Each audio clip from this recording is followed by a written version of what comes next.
Hi everybody, this is Chaya Parkoff with the Jewish Experience in Denver, Colorado. It's Friday, March 4th, 2022. It's Rosh Chodesh Adar Sheni, the second Adar of the year 5782. And this week's Parsha is Parshat Pekudei, which is the last portion in the book of Shemot. And it is the completion of the Mishkan, of the sanctuary, of the traveling synagogue. It's called the Mishkan. And when it was commanded that the Jews needed to build the Mishkan, it said that they'll build a sanctuary and I will dwell in them.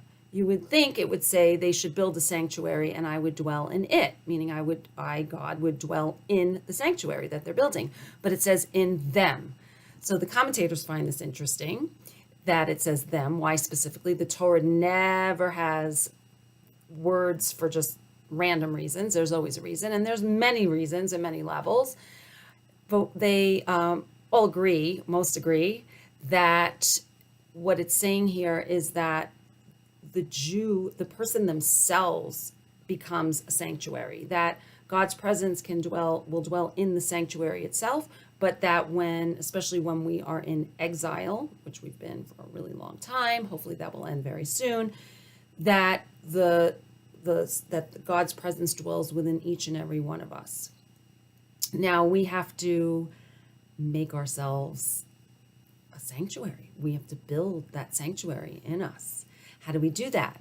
That's the work of a human being, right? That's why we learn Torah. That's why there's all these self-help books. That's why people are trying to shift their mindsets and be more positive and do all sorts of things in order to be better, to go from good to great, or just improve themselves. And as Jews, we know that we're always working to do that.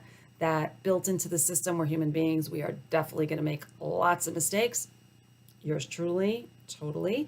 But that we have the opportunity to constantly to learn from them and try to do-overs, right? To do things differently, to live on a higher plane, to make my sanctuary more and more holy for God to dwell in.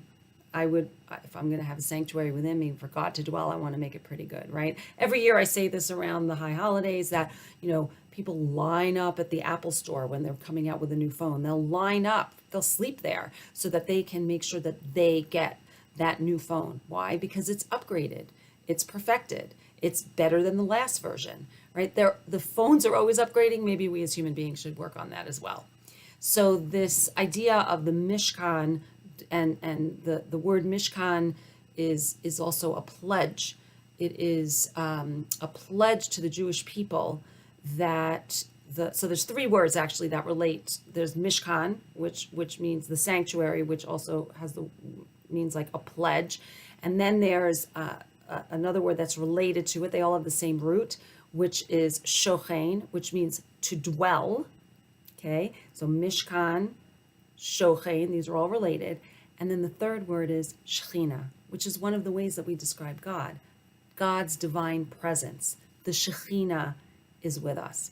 And I want to just offer a little bit of inspiration and comfort along with this idea of personal growth and development ongoing, so we can have a sanctuary within us for God to dwell, but also a little bit of comfort in the just today's world, what's going on.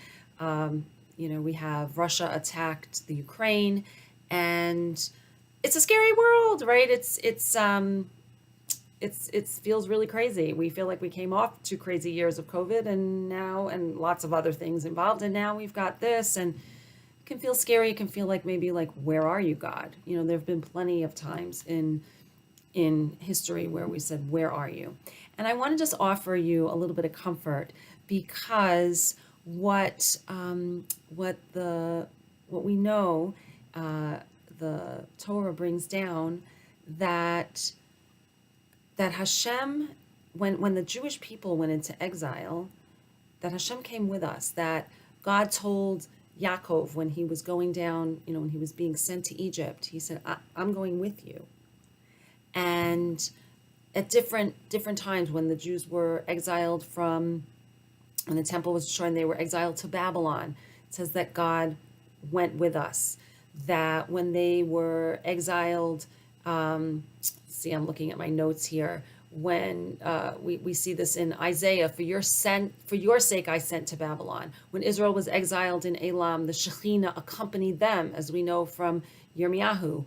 I will set my throne in Elam. When the Jewish people went into the Roman exile, the Shekhinah also went with them, as we know from Isaiah. Who is this coming from Edom? It is I, God, who contend victoriously, powerful to give triumph. And when the people of Israel return to the land, we all are there, and we all return in peace, that we have all of the land, that the Shekhinah will also accompany them. Because it says in the Torah, God will come back with your imprisoned ones and have mercy on you.